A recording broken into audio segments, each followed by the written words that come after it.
About 30 years ago, Hyundai was an automobile brand nobody wanted to associate themselves with. The company produced mediocre cars with cheap-looking designs and unreliable features. In fact, there was a saying that if you filled a Hyundai vehicle with gas, you could double its value. However, today, Hyundai vehicles have undergone a dramatic upgrade and are now one of the best-selling vehicles in the world. This turnaround happened all because of one man, Chung Mong-Koo. This Korean businessman was able to build on his father's legacy and make a name for himself outside of the dark shadows cast by his father. Who is he and how was he able to pull this off? This is the story of Chung Mong-Koo, the savior of Hyundai Motor Group and son of the company's founder, Chung Ju-Yung. We at Business Chronicles tell the stories of extraordinarily successful people. Please subscribe to our channel to help us make more videos. Most people in business have a grass-to-grace story, but not Chung Mong-Koo. At the time of his birth, his father, Chung Ju-Yung, had just established the Hyundai Group. Although the company hadn't gained significant success at the time, young Mong-Koo was already in line to inherit most of his father's future empire. As the eldest son of 11 children, Mong-Koo was the undisputed heir of the Hyundai Group, and as such, he was put through the most prestigious education his father could afford.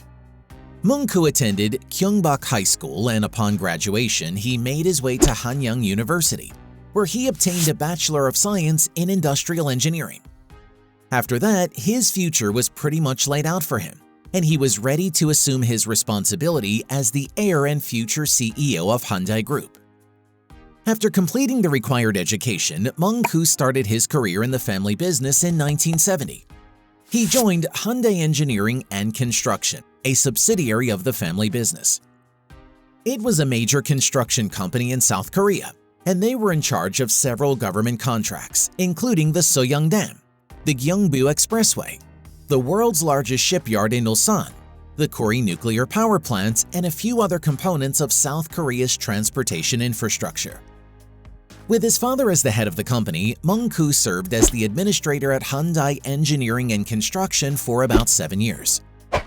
In 1977, the Hyundai Group established a new subsidiary, Hyundai Precision and Industry, which was aimed at the production of automobile parts, and Mong-Koo was instantly chosen to be the CEO.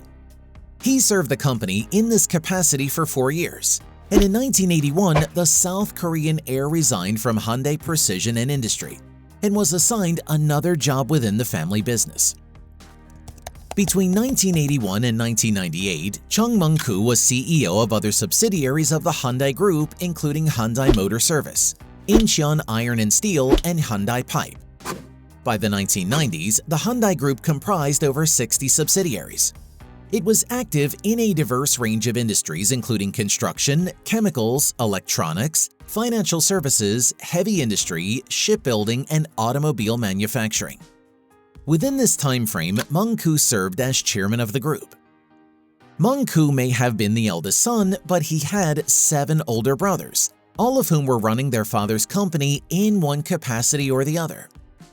When the time came for their father to step back, an ugly sibling rivalry surfaced, and this rivalry was mostly between Mong-Koo and his younger brother, Chung Mong-Hoon.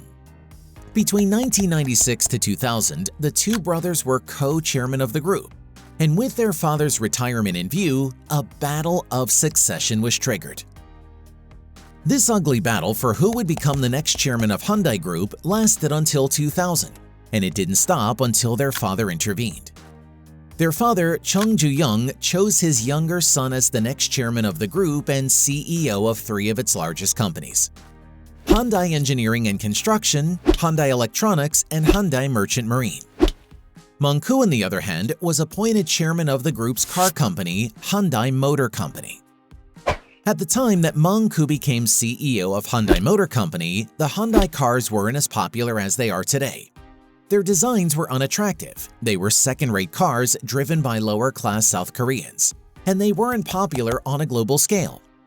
However, with Mong-Koo as the head of the company, Hyundai Motors has come a long way. Their motors are now the highest manufactured automobiles in South Korea, and one of the top 5 in the world. But where did this transition begin? When the leadership of the company was transferred to Mong-Koo in 1999, he made it his mission to establish Hyundai as a world-class brand. And that was a lofty goal considering that the company was barely thriving locally. The company started by purchasing majority stock in other automobile brands such as Kia, Genesis Motors, and Ioniq. Together with Hyundai Motor Company, these companies formed the conglomerate known today as Hyundai Motor Group. The company began to invest heavily in the quality, design, manufacturing, and long-term research of their vehicles, and launched several marketing campaigns. With Mong-Koo's directive, Hyundai Motor Group established research and development centers outside of South Korea. Today, they have centers in Germany, India, the US, and Japan. Their manufacturing plant in Ulsan, South Korea is the largest in the world, producing 1.6 million vehicles per year. And that is just one of their 12 manufacturing facilities. They also have several dealers scattered across all continents of the world, making Hyundai vehicles available in virtually every country. Hyundai now stands shoulder to shoulder with many of its global competitors like Mercedes, BMW, Toyota, and the like. Judging from its massive customer base, it's safe to assume that Hyundai Motor Group must be doing something right. Just like every public figure, Chung Mong-Koo has his dirty laundry, some of which has been aired publicly. During the COVID-19 pandemic, Mong-Koo stepped down as CEO of Hyundai Motor Group at the age of 82, and his employees may have heaved a sigh of relief. The former CEO's style of leadership was rather unpleasant, and his harshness earned him the nickname Bulldozer. In his early years as CEO, Mong-Koo was arrested and found guilty of fraud and embezzlement. He had already siphoned $100 million, which he used to bribe officials and get away with feeling above the law. His trial was held that year, and several South Koreans were impressed by the transparency of the judiciary and their attempt to uphold the rule of law. It was refreshing to see the law make an example out of one of the most powerful men in society. The billionaire CEO was sentenced to 3 years in prison. However, after spending some months behind bars, Mong-Koo received a full pardon in 2008 from President Lee Myung-bak, the then South Korean president. Even in retirement, Chung Mong-Koo remains one of South Korea's top businessmen and head of the second most powerful cabal in the country. Today, with a net worth of over $8 billion, the 84-year-old serves as honorary chairman of Hyundai Motor Group, while his only son, Chung Ju-Yung, continues to lead the company. Before assuming the position of CEO, Ju-Yung had not displayed any business and leadership skill, and this has been a cause for alarm in the past.